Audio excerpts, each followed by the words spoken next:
예레미야 18장 1절에서 12절은 토기장이 이야기입니다. 여호와께서 예레미야에게 토기장이 집으로 가라고 말씀하십니다. 예레미야는 토기장이 집으로 내려가 토기장이가 일하는 모습을 보았습니다. 우리 3절과 4절 말씀 우리 함께 읽어보겠습니다. 3절과 4절입니다. 내가 토기장이의 집으로 내려가서 본즉 그가 농로로 일을 하는데 진흙으로 만든 그릇이 토기장이의 손에서 터짐에 그가 그것으로 자기 의견에 좋은 대로 다른 그릇을 만들더라. 아멘. 예레미야의 토기장이 이야기의 핵심은 절대 주권은 여호와 하나님께 있다는 것입니다. 예레미야 18장 토기장의 이야기는 우리가 살펴왔던 바와 같이 절대적 주권이 여호와 하나님께 있음을 알고 하나님께로 돌이키라는 것입니다. 여호와 하나님께로 돌아와 여호와 하나님께 맡기라는 겁니다. 여호와 하나님 손에 맡기라는 것입니다.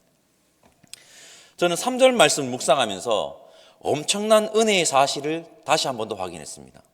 그가 농로로 일을 하는데 예레미야에게 토기장이 집에 가서 보라고 하나님이 말씀하셨는데 예레미야가 처음 본 장면은 토기장이가 농로로 일을 하는 장면입니다. 이런 감동이 저에게 밀려왔습니다. 아, 우리 하나님이 일하고 계시는구나. 우리를 빚으시기 위해서 지금도 일하고 계시는구나. 성도 여러분, 하나님이 지금도 일하고 계십니다. 이 놀라운 은혜의 사실을 마음에 간직하고 살아가시기를 소망합니다. 코로나19로 2020년부터 이 말투스 전도대 사역을 하지 못하고 있습니다. 안타깝게 또 하지 못하고 있습니다. 아마 2018년인 것 같습니다. 제 기억에 말투스 전도대가 후반기 사역을 마치고 가을에 문경으로 친목회를 갔던 적이 있습니다. 문경으로 떠난 친목회에서 아직 기억이 남는 것이 있는데 도자기입니다. 도자기. 문경은 도자기의 고장입니다. 도자기 박물관과 무형문화재 도공이신 분 작업실에 가서 아름다운 도자기들을 보고 왔습니다. 뛰어난 도공이 빚은 도자기는 정말 아름다웠습니다. 우리도 마찬가지입니다. 하나님은 뛰어난 도공과도 견줄 수가 없습니다. 우리가 하나님 손에, 하나님 그 주권에 맡겨져 하나님이 우리를 빚으실 때 우리의 삶이 가장 아름답다는 것을 이 새벽에 기억하시기를 소망합니다. 하나님 손에 있음이 은혜임을 우리는 잊어서는 안 될 것입니다. 12절 말씀 읽어볼까요? 12절입니다. 그러나 그들이 말하기를 이는 헛되니 우리는 우리의 계획대로 행하며 우리는 각기 악한 마음이 완악한 대로 행하리라 하느니라. 그런데 이 남유다의 백성들이 그 은혜를 망각하고 하나님을 떠나 돌아오기를 거부하였습니다. 하나님이 이렇게까지 말씀하시고 막 보여주시면서 예레미야에게 돌이키라고 말씀하시는데 그들은 그 손길을 거부한 것입니다. 함께 읽어보지는 않겠지만 13절과 14절은 자연법칙을 언급하고 있습니다. 14절에서 특히 자연법칙을 언급하고 있습니다. 왜 자연법칙을 언급하고 있을까요? 하나님의 손길을 떠나는 것은 자연법칙이 파괴되는 것과 같다는 것입니다. 자연법칙이 무너지면 자연은 어떻게 됩니까? 파괴됩니다. 마찬가지입니다. 하나님의 백성이 하나님의 손길을 거부하면 그 삶은 무너진다는 것을 우리는 반드시 기억했으면 좋겠습니다. 그 무너짐이 회복되는 유일한 방법은 뭡니까? 여호와께로 돌이키는 방법뿐임을 그 손에 맡겨져 다시 빚어져야 됩니다. 다시 빚어져야 함 또한 기억하였으면 좋겠습니다. 18절부터 예레미야의 하소연, 예레미야가 하나님을 향해 기도하기 시작합니다. 18절 말씀 우리 함께 읽어보겠습니다. 그들이 말하기를 오라 우리가 꾀를 내어 예레미야를 치자.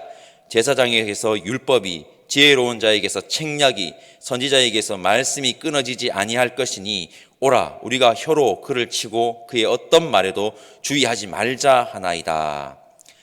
18절 첫 문장을 세 번역은 이렇게 번역하고 있습니다. 백성이 나를 두고 이러기를 이제 예레미야를 죽일 계획을 세우자. 예레미야의 대적들이 예레미야를 죽이려고 계획을 세우고 있습니다. 우리는 이 구절에서 주목하여 보아야 하는 것이 있습니다. 자신들은 하나님의 이름으로 이야기하고 하나님의 말씀을 잘 듣는 것처럼 말하지만 실상은 지극히 자기의 주장과 뜻을 관철시키려는 모습이 있다는 것입니다. 하나님의 계획이라는 이름 하에 철저히 자신의 계획을 주장하고 있다는 것입니다.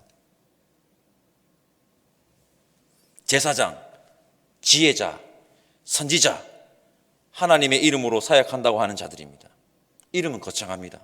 그들은 하나님의 뜻이라고 말하며 강력하게 피력하겠지만 실상은 자신의 뜻을 관찰시키려는 상황이 있다는 것을 알아야 할 것입니다. 하나님의 예언을 한다고 하는 예레미야 저 사람, 골치 아픈 소리만 해서 시끄럽게 하니까 없애버리자는 것입니다. 그들은 하나님의 말씀이 끊어지지 아니할 것이라고 확신하지만 그들은 지금 하나님의 말씀을 대언하는 예언자를 제거하려고 하는 것입니다. 이것에 대한 경각심을 우리는 늘 가지고 있어야 할 것입니다. 예레미야는 하나님께 하소연합니다. 예레미야의 하소연을 담은 이 기도를 보면 불경한 것 같다는 생각까지 듭니다. 하나님의 사역을 한다는 사람이 어떻게 저런 소리까지 하지라는 생각이 드실지도 모르겠습니다. 시편 109편이죠. 시편 109편의 시인도 예레미야와 같은 기도를 합니다. 제가 시편 109편 5절에서 10절 말씀을 한번 읽어보겠습니다. 그들이 악으로 나의 선을 갚으며 미워함으로 나의 사랑을 갚았사오니 악인이 그를 다스리게 하시며 사탄이 그의 오른쪽에 서게 하소서. 그가 심판을 받을 때에 죄인이 되어 나오게 하시며 그의 기도가 죄로 변하게 하시며 그의 연수를 짧게 하시며 그의 직분을 타인이 빼앗게 하시며 그의 자녀는 고아가 되고 그의 아내는 가부가 되며 그의 자녀들은 유리하며 구걸하고 그들의 황폐한 집을 떠나 빌어먹게 하소서. 이런 구절은 성도님들과 나누기가 참 꺼려집니다. 그러나 중요한 건 이러한 기도까지 하나님의 말씀인 성경에 들어왔다는 것입니다. 우리가 기억해야 하는 것은 이 기도는 확성기를 틀어놓고 그들 다 들으라고 말하는 것이 아니라 하나님께 나와 하소연을 기도를 하는 것이라는 것입니다. 성도 여러분, 하나님께 이렇게 하소연하셔도 됩니다. 자신의 억울함을 하나님께 내려놓고 솔직하게 고백하며 기도한다는 것은 원수 갚음, 복수는 내가 아닌 하나님의 주권에 달려있음을 고백하는 것입니다. 기본적으로 이러한 기도는요, 하나님을 향한 신뢰가 동반되어 있는 것입니다. 예레미야 이 기도 역시 복수를 제가 하지 않겠다는 것입니다. 솔직히 말하면요, 예레미야는 그들에게 복수할 만큼 힘을 지니고 있지도 않습니다.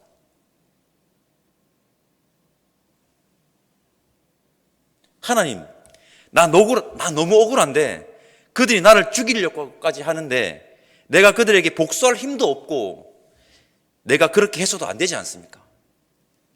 하나님 좀 어떻게 해주십시오. 너무 억울합니다. 하나님 어떻게 좀 해주십시오. 하나님께서 그 기도를 들어주시고 하나님께서 선한 길로, 바른 길로 인도하실 것입니다. 질문 하나 드리고 싶습니다. 예레미야 이 하소연이 어찌 보면 불경한 것으로 비춰질 수 있을 것입니다. 하나님의 예언자가 어찌 저런 말을 할 수 있지? 성도 여러분, 예레미야의 하소연이 불경합니까? 하나님의 뜻을 외면한 채 자신의 계획을 하나님의 이름으로 행하려는 자들이 불경합니까? 어느 것이 불경합니까? 하나님께 하소연하는 것밖에는 할 수 없는 연약한 예언자 예레미야의 하소연은 불경한 것이 아닙니다. 그 마음을 하나님께 가지고 와 쏟아 놓는 것은 불경한 것이 아닙니다. 우리는 이런 마음을 절대 품지 않고 품었어도 숨기고 하나님께 나오는 것이 불경스럽지 않다고 여깁니다. 아닙니다. 하나님께 솔직한 신경을 다 가지고 오는 것이 진짜 믿음의 사람입니다. 그러니 이러한 기도까지 하나님의 말씀에 들어와 있는 것입니다.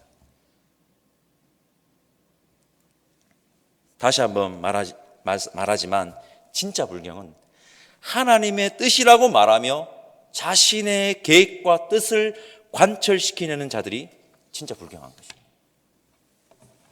성도 여러분, 하나님의 손에 빚어져야 우리의 인생이 정말 아름다운 인생이 됩니다. 그 하나님의 손에서 벗어나려는 어리석음을 범하지 맙시다.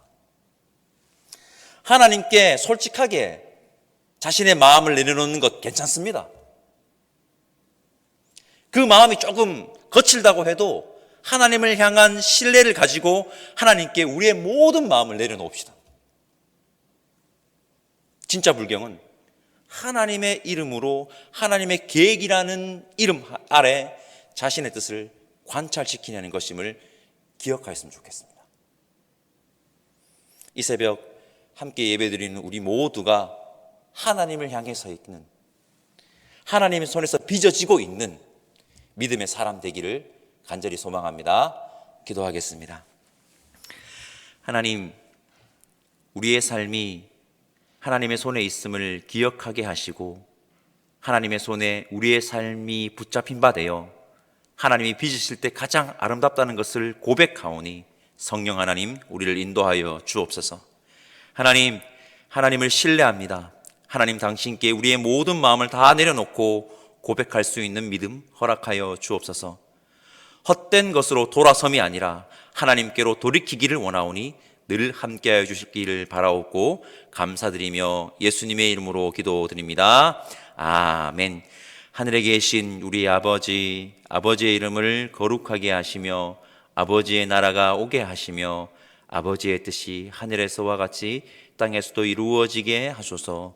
오늘 우리에게 일용할 양식을 주시고 우리가 우리에게 잘못한 사람을 용서하여 준 것 같이 우리 죄를 용서하여 주시고 우리를 시험에 빠지지 않게 하시고 악에서 구하소서.